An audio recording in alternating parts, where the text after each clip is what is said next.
So, if you ask the average person what the last weekend in May means, you are almost guaranteed to hear about two things. I mean, mattress sales and like the first barbecue of the year, Oh, right? Yeah. absolutely. It's basically treated as this unofficial warm weather arrival of summer. Exactly. But what if I told you that the literal physical infrastructure of your neighborhood, like the very houses we live in and the streets we drive on, relies entirely on what this specific day actually represents? It is a really profound disconnect, isn't it? Because on one hand, you have this palpable shift in the air, the fast-paced work week just sort of spins down to a halt, and, everyone is just eager for outdoor leisure. Yeah, everyone just wants a break. Right. Yeah. But on the other hand, the actual foundation that allows that leisure to happen is, well, almost completely ignored. And that disconnect is exactly what brings us to today's deep dive. We are looking at a deeply insightful piece of source material today. It's published by a local professional trades company, of all places, and it is titled Honoring Memorial Day, Protecting the Communities We Build Upon. Which is a fantastic title, by the way. It really is. And our mission for you listening today is to explore this massive gap. We're going to look at the chasm between how we passively consume this holiday, treating it as a massive consumer event, and its sacred historical roots. Yeah, and more importantly, I think we want to figure out how to transition from being passive observers of a long weekend to active participants in remembrance. Right. Okay, let's unpack this. Because before we can talk about how to actively honor the day right now, we really must first understand the historical weight of what we are actually observing. Like, where does this specific urge to set aside a day of remembrance actually start? To really grasp the weight of it, you have to look back to the direct aftermath of the American Civil War, which remains the deadliest conflict in U.S. history. Wow, yeah. And the holiday was originally known as Decoration Day.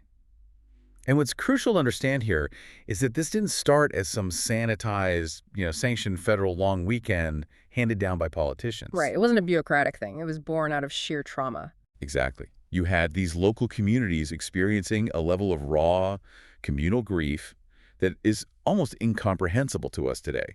So they just began gathering spontaneously. Like a grassroots movement. Yes, very grassroots. They would go out to the local cemeteries and decorate the graves of fallen soldiers with the very first flowers of spring. But, why flowers? Like, why that specific physical act? Because when a society experiences that much death, and the source material cites a staggering toll of over 1.1 million U.S. military casualties throughout history, Over 1 million. That's just... it's massive. And the human brain struggles to process the sheer scale of that kind of absence. Going to a physical grave and laying down a living flower it's a sociological coping mechanism. It was a tangible act of profound gratitude and mourning. So it anchored their abstract grief into a physical action. Right, exactly. That makes total sense. I mean, it is citizens needing a physical ritual to process an invisible psychological weight. But, over 1 million casualties over the course of the nation's history, that number really forces you to stop. Over 1.1 million individuals who simply never made it back to their own front doors. And as time went on and the generations who lived through those early conflicts passed away, the raw, visceral need for that ritual started to wane. Which is natural, right? I mean, human nature. Right, the immediate pain dulls. And that is why, by 1971, you get the federal legislation that officially cemented Memorial Day on the last Monday of May. It's easy to look at a piece of 1971 federal legislation as just like bureaucratic red tape creating a 3-day weekend. Oh, totally. But thinking about how human memory decays, it acts more like a protective frame around an old photograph. Like if you leave an old photograph out in the sun, it slowly fades away, So right? that's a great way to put it. Yeah. Without that frame, the memory just disappears into the noise of daily life. The legislation was a necessary anchor to force the entire nation to catch the same rhythm at the exact same time every single year, so our collective appreciation for that courage never drifts out of sync. What's fascinating here is that the Trades Company article emphasizes this exact necessity. Like, actively understanding this history isn't just some academic exercise. Right. It is the fundamental mechanism for keeping the memories of our service members alive. Right. Without that synchronized cultural anchor, the past just becomes a footnote. But realizing this history exists is, well, it's only half the battle, isn't it? Yeah. The much harder question is how we actually maintain our connection to it when there are so many modern Oh, distractions. absolutely. And this is where the perspective of our source material becomes incredibly unique because, again, this isn't an article from a military historian. No, not at all. It is from a local trades company, a company whose daily reality revolves around the literal physical building of our neighborhoods. Their perspective is entirely grounded in the physical reality of construction and maintenance. I mean, in the professional trades, these are folks working tirelessly with their hands every single day. Yeah. They are up on roofs. They are deep in plumbing systems. They are maintaining the electrical grids. They know firsthand the sweat, the meticulous engineering, and the sheer dedication required to construct buildings that can actually stand resiliently against the elements. Let me play devil's advocate for a second, though. Sure. When I hear the word infrastructure, my mind immediately goes strictly to poured concrete, wooden 2x4s, and steel pipes. A pipe is a pipe, right? Concrete is concrete. Yeah, that's how most of us think about it. So how does military sacrifice have anything to do with making my plumbing work or my roof stay up? That is the exact paradigm shift the source is trying to trigger. The profound realization they present is that all of those physical structures, the expertly laid bricks, the fiber optic cables, the reinforced steel, they mean absolutely nothing without the societal framework of liberty that protects them. Okay, explain the mechanics of that. Like, how do those two things actually connect? Well, think about the peace of mind you have when you leave your house to go to work, or when a local business decides to invest capital in a new storefront, Right. or even when kids are just walking to local parks and schools. That baseline stability, the fact that a tradesperson can safely show up to a job site and build a home without fear of arbitrary destruction or, systemic collapse, is a direct fruit of military sacrifice. Wow. The physical structures only stand because the societal structure holds. That completely redefines how we look at our own neighborhoods. I mean, if you pour a beautiful concrete foundation but leave out the unseen steel rebar inside of it, the concrete looks perfectly fine on the surface. Exactly. It looks solid. But the moment any real pressure is applied, the whole structure eventually collapses under its own weight because that internal tensile strength is missing. This article is arguing that the real, actual load-bearing foundation of our society isn't the concrete. It is the invisible framework of security and peace of mind paid for by the fallen. That is a perfect analogy. Yeah. The physical world relies entirely on the unseen, foundational rebar of liberty. And there is a remarkably striking visual described in the text that captures this marriage of ideas perfectly. Oh, the image with the flag. Yeah. It's a close-up image of a tradesperson's worn, weather-beaten hands gently holding a perfectly folded, triangular ceremonial American flag. And it's resting on a rustic old oak workbench. Yes. Right? And right there in the soft focus background, you can see vintage hand tools neatly arranged, like a hammer, a wooden level, a steel square. It is a really powerful juxtaposition. It really is. The tools of the trade sitting right next to the symbol of the sacrifice that makes the trade possible. It's deeply personal. They are explicitly recognizing that their daily safety, their ability to literally run a business and raise a family, is a gift paid for by others. Precisely. They recognize that every neighborhood they serve only exists because service members defended the fundamental right to have a community in the first place. But let me challenge this again because this brings up a huge tension in the source material. If this societal foundation is so precious, if it was bought at such an unimaginable human price, why have we paved over it with aggressive marketing campaigns and flashing retail banners? It's a very fair point. But honestly, we live in a capitalist society. We celebrate economic freedom. Isn't a thriving, bustling economy over a long weekend, people buying mattresses and appliances, exactly the kind of liberty these soldiers fought for? Why is commercializing Memorial Day inherently a bad thing? It is a completely fair question, and the author, who, remember, is a business owner themselves, acknowledges that commercial growth and economic freedom are exactly what a free society is built to do. Right. But the sociological critique here is about the dilution of national mourning. When you take a day specifically carved out for communal reverence and turn it into a pure sales event, you strip away the culture's ability to express gratitude. Ah, I see. It is like the tragedy of the commons, but applied to memory. Exactly. If every single space and every single day is optimized for consumerism, nothing is sacred. And when nothing is sacred, a culture loses its anchor. The author argues that Memorial Day requires drawing a firm line in the sand. Yeah. It is about understanding that while commerce is good, there has to be a designated time where we acknowledge the cost of that commerce. And this trades company puts their money where their mouth is. They make a deliberate operational choice for this specific weekend. We do. Instead of leveraging the long weekend for business metrics or driving revenue with a big sale, they completely step away from sales pitches. Which is pretty rare. Very rare. They choose to invest their platform's reach into raising awareness for the families left behind. Yeah. It's a complete intentional pause on the commercial machine. They actually invite other local business owners to join them using this incredible phrase. They ask the business community to prioritize reverence over revenue. Reverence over revenue. It is a powerful demand for intentionality. It forces you to stop and realize that turning a sacred space into a sales funnel is a choice.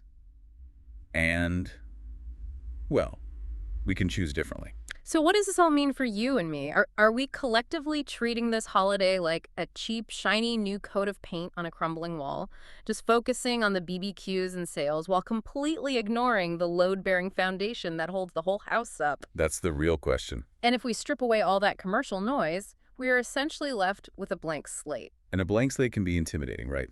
If you aren't just going to a barbecue, what are you supposed to actually do? Right. How do we practically fill that space with genuine reverence? How do we move from passive observer to active participant? Well, the source outlines 4 highly meaningful ways to actively participate. And what's fascinating is the psychology behind why these specific actions work. Let's look at the first one, which deals with time, the National Moment of Remembrance. This takes place at exactly 3:00 p.m. local time on Memorial Day. And the action is remarkably simple. You just pause whatever you are doing for 1 full minute of silent reflection. But why exactly 3:00 p.m.? And why is a synchronized minute of silence so important sociologically? Well, 3:00 p.m. was chosen because it is generally the time of day when Americans are enjoying their freedoms the most on that long weekend. Oh, like the gatherings are in full swing. Exactly. Yeah. Psychologically, interrupting peak leisure with absolute silence creates a profound contrast. And doing it synchronously as a nation creates what sociologists call collective effervescence. Galactic effervescence. I like that. It is the idea that when a massive group of people engage in the exact same thought or action at the exact same time, it binds them together. Millions of individuals are brought together in simultaneous gratitude, overriding their individual lives for 60 seconds to focus on a shared national cost. That is a phenomenal way to anchor the day in time. But time is invisible. What about anchoring this in physical space? Because the material suggests that physically visiting a local memorial or veteran cemetery is equally vital. The author highly encourages taking a short drive with your children to a local historic site or memorial. But the crucial mechanism here isn't just looking at the stones. Right. The specific action they recommend is reading the engraved names aloud. Speaking a name aloud feels fundamentally different than just scanning it silently with your eyes. What is the psychological weight of that vocalization? When you just read a list of names silently, they remain abstract data. They're just statistics. But the moment you engage your vocal cords, you use your own physical breath to speak their name into the air. Wow. It forces your brain to recognize the individuality of that person. It moves the sacrifice from an abstract number back into a human reality. It teaches the next generation that these were living, breathing individuals with families and futures that were cut short. The imagery the source uses to describe these physical spaces is brilliant because it highlights 2 very different ways communities do this.